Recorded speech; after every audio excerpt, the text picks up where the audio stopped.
Perhatian, PDKT online akan dimulai beberapa saat lagi. Mari siapkan hati kita untuk memuji dan menyembah Tuhan. Shalom, Sobat DCA Ministry yang dikasihi Tuhan. Puji syukur kalau hari ini kita boleh bertemu kembali secara online dalam kondisi yang baik, tanpa kekurangan sesuatu apapun. Sekalipun jika mungkin ada di antara kita yang hari-hari ini dalam kondisi yang kurang baik, percayalah selalu bahwa Tuhan tidak pernah terlambat. Dia akan menjawab semua pergumulan kita tepat pada waktunya. Seperti biasa, sebelum kita masuk ke dalam sesi renungan ataupun sharing firman Tuhan, mari kita bersatu di dalam doa. Bapa yang kami sembah, dalam nama Tuhan kami Yesus Kristus, puji syukur buat kasih setia dan rahmat-Mu yang selalu baru bagi kami sampai dengan hari ini. Biarlah kami senantiasa terus mengarahkan pandangan kami kepadamu ya Tuhan, karena hanya di dalam-Mu nyatalah kekuatan dan jawaban atas setiap pergumulan kami. Sebentar kami mendengar sharing firman yang dibawakan oleh hamba-Mu, tuntun dan jamalah setiap hati kami yang mendengar, serta sembunyikanlah hamba di balik salib-Mu. Dalam nama Tuhan Yesus, mari kita yang percaya dan berdoa sama-sama katakan, Amin. Pada kesempatan kali ini, kita akan bahas tentang sebuah perumpamaan yang berjudul Perumpamaan tentang Anak yang Hilang dalam Lukas 15 ayat 11-32. Sharing kali ini saya berjudul Si Sulung versus Si Bungsu, Anda pilih yang mana? Untuk mempersingkat waktu, kali ini kita nggak akan baca satu persatu ayatnya karena cukup panjang, tetapi saya akan coba rangkum cerita perumpamaan ini untuk merefresh ingatan kita kembali tentang perumpamaan anak yang hilang ini. Tetapi seperti yang selalu saya himbau dalam PDKT online, teman-teman jangan lupa nanti untuk tetap membaca cerita lengkapnya di Alkitab kita masing-masing. Jadi perumpamaan kali ini menceritakan tentang seorang bapa yang memiliki 2 orang anak, di mana pada suatu hari anaknya yang bungsu meminta harta warisan yang menjadi bagiannya, yang seharusnya dibagikan ketika ayahnya sudah meninggal. Dan setelah mendapat bagiannya, si bungsu ini kemudian menjual semua harta warisannya itu, dan dengan uang hasil penjualan harta warisannya itu, lalu dia pergi ke negeri yang jauh dan hidup berfoya-foya di sana. Pada saat uangnya habis, lalu hidupnya menjadi susah, dan bertambah susah lagi saat negeri di mana tempat dia berdiam itu mengalami bencana kelaparan. Kemudian dia memutuskan untuk bekerja pada seseorang yang tinggal di sana. Lalu orang itu menerimanya dan menyuruhnya pergi ke ladang untuk menjaga babi milik orang tersebut. Suatu ketika saat ia sedang bekerja, ia merasa sangat lapar dan meminta belas kasihan kepada orang tersebut agar mau memberinya ampas makanan yang menjadi makanan babi itu untuk dimakannya. Tetapi orang tersebut tidak mau memberikannya. Lalu ia menjadi sedih, dan disinilah timbul rasa penyesalan di dalam dirinya.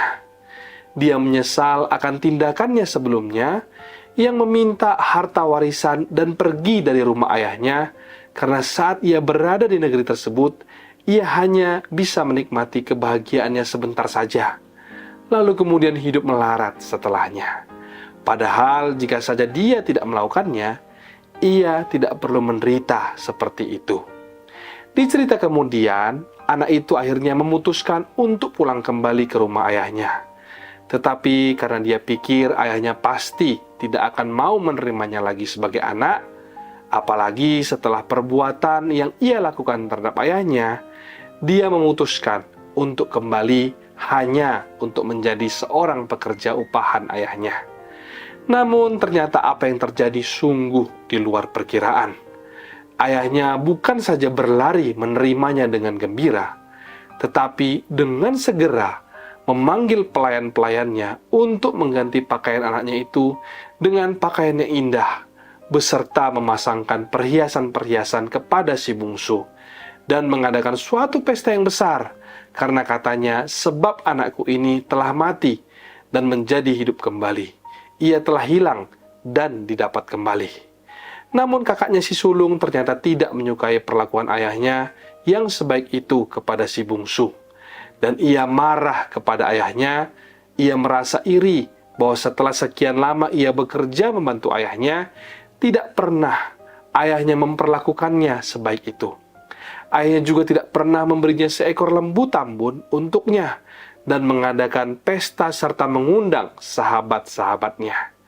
Karena itu, ayahnya kemudian datang kepadanya dan menjelaskan bahwa ayahnya itu tidak pernah menutup mata terhadap hal-hal yang anak sulungnya pernah lakukan untuk dirinya. Karena itu, harta yang dipunyai ayahnya juga kepunyaan si sulung. Bapaknya juga menyadarkan si sulung bahwa sudah sepatutnya sang anak sulung itu ikut bergembira bersama dengan ayahnya, karena yang pulang itu adalah adiknya sendiri. Cerita si sulung dan si bungsu dalam perumpamaan ini melambangkan saudara dan saya. Kita akan bahas satu persatu dimulai dari yang sulung terlebih dahulu. Nah, si sulung ini anaknya baik sekali. Dari kecil nggak pernah berulah. Ini mencerminkan sebuah gambaran orang-orang yang baik di dunia. Orang yang seperti ini terkadang, biasanya tanpa sengaja atau menyadarinya, cenderung merasa kurang butuh sama Tuhan. Sebab dari rangkuman cerita di awal tadi, kita tahu bahwa bagaimana si sulung ini akhirnya diskriminasi sama adiknya sendiri. Dia berkata, kok enak disembelih lembu tambun. Aku kerja sama ayah sekian lama, nggak pernah disembelih domba untuk kawan-kawanku. Lembu kurus-kurus pun tidak pernah terjadi. Si sulung ini merasa berhak. Dia merasa yang sepatutnya lah aku diperlakukan secara istimewa. Dia tidak melihat kedekatan dengan bapaknya itu adalah berkat tertinggi ataupun berkat termulia. Dia merasa aku ini perlu pengakuan. Ada suatu kesombongan yang tidak tercek atau tidak terdeteksi di dalam dirinya. Tidak sedikit anak-anak Tuhan dunia ini yang membawa agenda pribadi. Mereka merasa bisa tanpa Kristus. Orang seperti ini nggak sempat rusak atau nggak sempat juga meninggalkan Tuhan. Tetapi biasanya angkuh sekali. Orang seperti ini juga tidak pernah bisa murah hati dengan sesamanya. Belum lagi, kalau dia melihat ada orang yang lebih gak layak daripada dia mudah sekali untuk menghakimi. Si sulung ini sebenarnya gak kalah dosanya sama si bungsu. Tapi bedanya, si sulung gak kerasa. Si sulung ini hanya merasa semua yang dilakukan itu karena dia bisa. Dia lupa kalau semua kemampuan itu dari bapaknya. Ayahnya yang latih dia dari kecil berjalan merangkak, tapi nggak hanya itu aja. Sebab untuk dia bisa menjadi seorang petani atau peternak pun, yang ajari dia segala sesuatu itu ya ayahnya. Bahkan semua barang di tubuhnya itu pun juga dari sang ayah. Si sulung ini gambaran dari orang-orang yang hari ini berkata, kenapa sih aku aja yang disuruh mengampuni terus? Harusnya yang sanalah mestinya berubah dulu. Kenapa harus saya melulu? Kenapa aku aja yang terus dituntut? Kenapa bukan dia? Padahal, kalau kita mengerti kasih itu dari Allah, kasih itu adalah pinjaman. Semua itu datangnya dari Dia. Allah itu adalah kasih. Kalau hari ini kita mengampuni, itu karena Dia mengampuni kita terlebih dahulu. Banyak dari kita yang hidupnya hanya seputar diri kita sendiri, atau seperti bumi yang berputar-putar pada porosnya, di mana kita hanya berputar-putar pada diri sendiri, semuanya hanya tentang saya, dan saya. Dan itulah gambaran si sulung. Tapi walaupun begitu, Tuhan tetap sayang dan cinta kita semua. Kayak lagu sekolah minggu yang berkata, Yesus cinta saya, Yesus cinta kamu, dan Yesus cinta kita semuanya. Nah, si bungsu ini apalagi? Kalau si bungsu ini terlalu mencintai dirinya sendiri. Dia nggak pernah mencintai bapaknya. Sampai akhirnya ketika dia kelaparan, lalu membenci dirinya sendiri, bapaknya tetap mengasihinya. Kasih bapak itu tidak bersyarat. Ketika dia butuh, bapaknya selalu ada di sana. Bapa dalam perumpamaan ini merupakan sebuah gambaran Tuhan Yesus, Juru Selamat kita semua. Juru Selamat yang relevan buat si sulung maupun si bungsu. Sebab hari ini kita pasti jatuh di salah satu kategori ini. Namun demikian, setelah sharing hari ini, kita jangan jadi anak yang sulung ya teman-teman. Jangan juga jadi anak yang busu. Cukup hanya jadi anak Tuhan saja. Amin, saudaraku. Selanjutnya kita akan fokus kepada karakter ayah atau bapa yang kasihnya tidak bersyarat dalam cerita ini. Yesus adalah Tuhan yang paling baik dalam hidup ini. Dia adalah Allah yang hidup. Kita memanggilnya dengan Aba, ya Bapa. Sebab itu, hai sulung dan hai bungsu, sadarlah sekarang, sebab kita ini adalah anak-anak yang paling beruntung di dunia. Walaupun masih punya banyak masalah, tentu saja, sebab ikut Tuhan itu bukan berarti kita terbebas dari masalah. Tapi mending kita punya masalah karena ngikut Tuhan, alias pikul salib, daripada kita punya masalah karena bersahabat dengan setan. Masalahnya baru muncul nanti di belakangan, di kehidupan yang akan datang. Lebih baik kita itu melalui pencobaan asal bersama dengan Kristus di lembah kekelaman. Jadi kalau hari ini ada di antara kita seperti si bungsu, yang sudah sempat salah jalan, namun bertekad untuk kembali, maka segeralah cepat-cepat untuk kembali. Jangan lagi bertele-tele atau jangan lagi menunda-nunda. Jangan lagi hitung-hitungan dan berkata, apa aku layak dan sebagainya. Itu semua urusan nanti. Lebih baik dihukum Tuhan daripada jatuh ke tangan setan.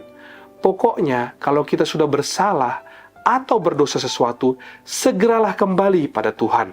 Sebab kita sudah dibeli dengan darah yang mahal. Jadi kita berhak kapan saja langsung berbalik arah kalau kita salah. Tetap mungkin saja akan ada konsekuensi yang harus kita lalui.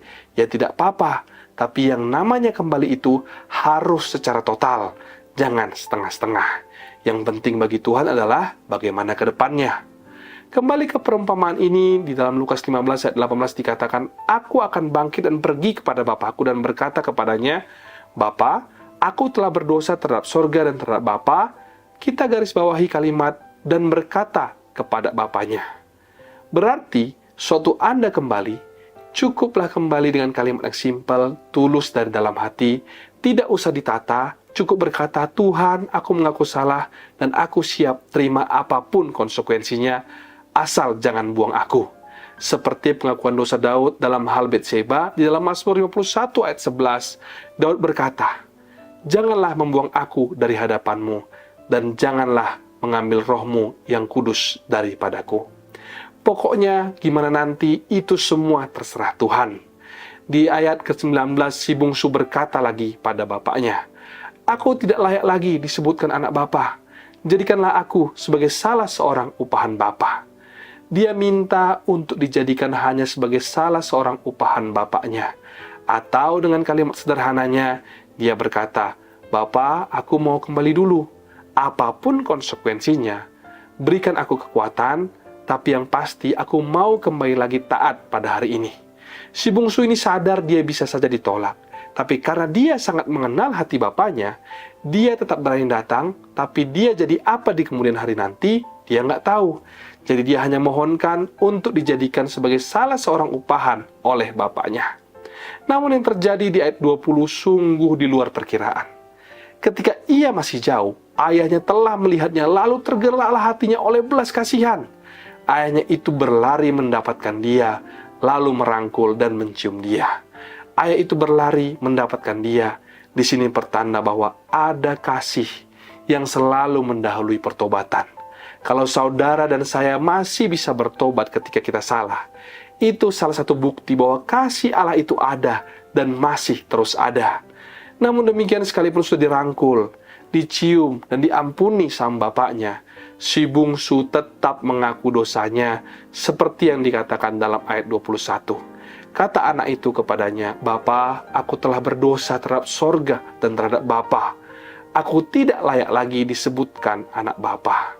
Sebab pengakuan dosa itu penting, saudaraku. 1 Yohanes 1 ayat 9 berkata, Jika kita mengaku dosa kita, maka ia adalah setia dan adil, sehingga ia akan mengampuni segala dosa kita dan menyucikan kita dari segala kejahatan. Lalu di akhir pengajarannya dalam perumpamaan ini di Lukas 15 ayat 32, Yesus menekankan tujuannya datang ke dunia adalah untuk mencari orang-orang yang terhilang. Dikatakan di sana bahwa kita patut bersukacita dan bergembira karena adikmu telah mati dan menjadi hidup kembali. ia telah hilang dan didapat kembali. Demikian pula ia menekankan bahwa ia tidak ingin umat-umatnya menjadi seperti anak yang sulung, yang hanya memikirkan diri sendiri, tidak memiliki kasih terhadap adiknya yang bungsu. Tetapi ia ingin agar umat-umatnya peduli terhadap orang-orang yang belum mengenal Yesus.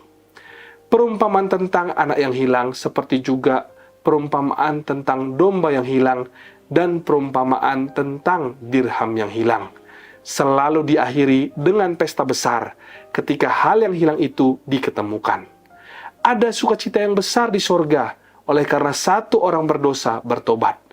Itulah sebabnya dalam ketiga perumpamaan tersebut selalu diakhiri dengan pesta besar.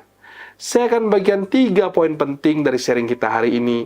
Yang pertama, jagalah hati kita dari perasaan merasa berhak, atau yang dikenal dengan istilah spirit of entitlement, yang mengatakan bahwa karena sesuatu yang pernah saya lakukan di masa yang lampau, maka saya berhak diperlakukan secara istimewa. Seringkali perasaan ini muncul tidak kita sadari dalam hidup ini. Dan dalam perumpamaan ini juga terjadi pada si sulung. Ia merasa iri pada si bungsu, bahwa setelah sekian lama ia bekerja membantu ayahnya, ia merasa iri karena ayahnya tidak memperlakukan dia sebaik ayahnya memperlakukan si bungsu. Poin kedua, ketika kita bersalah atau berdosa, bertobatlah, segeralah kembali kepada Tuhan. Mungkin akan ada konsekuensi yang menanti kita. Lalui saja, tidak apa-apa, yang penting bagi Tuhan adalah ke depannya. Sekalipun harus berjalan dalam lembah kekelaman, asal bersama dengan Tuhan Yesus, kita pasti akan merasa tenang. Poin berikutnya atau poin ketiga, pengakuan dosa itu penting. Sekalipun Tuhan sudah mengampuni, kita tetap harus mengakui dosa-dosa kita agar kita disucikan dari segala kejahatan, seperti yang 1 Yohanes 1 ayat 9 katakan. Dan poin penting yang terakhir adalah dari kisah perumpamaan ini kita bisa belajar bahwa kasih Tuhan Yesus itu tidak bersyarat. Bahkan waktu kita mencintai diri kita sendiri, Bapa tidak membenci kita. Dan waktu kita sadar lalu kita berbalik kepadanya, Bapa tetap mengasihi kita. Si sulung versus si bungsu, Anda pilih yang mana? Kalau saya sih tidak pilih jadi kedua-duanya, sebab saya memilih untuk jadi anak Tuhan saja. Dan saya rindu kita pun semua demikian juga. God is good all the time, and all the time God is good. Demikian sharing kita hari ini, mari kita bersatu hati dalam doa. Bapa yang kami sembah di dalam nama Tuhan kami Yesus Kristus, terima kasih buat firman yang boleh menyentuh dan juga menegur setiap hati kami pribadi lepas pribadi hari ini. Biarlah ke depan ini kami senantiasa boleh belajar untuk lebih lagi menjaga hati dan terus makin menyadari bahwa Tuhan Yesus itu sangat baik dan kasih-Nya tidak bersyarat bagi setiap kami. Kami mohon ampun atas setiap kesalahan dan dosa kami, biar kami boleh merasakan kembali kasih yang sempurna itu di dalam hidup kami. Hari kami juga mau terus menopang dalam doa buat saudara-saudara yang sedang berada dalam pergumulan ataupun masalah apapun yang mereka hadapi. Biar mereka senantiasa boleh diteguhkan untuk selalu mencari wajah Tuhan, sebab hanya di dalam Tuhanlah mereka akan menemukan jawaban terbaik atas setiap pergumulan mereka. Dalam nama Tuhan Yesus, mari kita sama-sama berdoa dan percaya, katakan, Amin. Mari kita buka hati dan angkat tangan kita untuk menerima berkat dari Tuhan. Terimalah kiranya berkat dari Allah Bapa, cinta kasih Tuhan Yesus Kristus, penyertaan Allah Roh Kudus akan menyertai hidupmu mulai hari ini, bahkan sampai kali yang kedua Tuhan Yesus datang menjemput kita, namamu tercatat di dalam kitab kehidupan. Dalam nama Tuhan Yesus yang percaya dan diberkati, katakan bersama, amin, amin, amin. Tuhan Yesus memberkati, shalom dan sampai jumpa.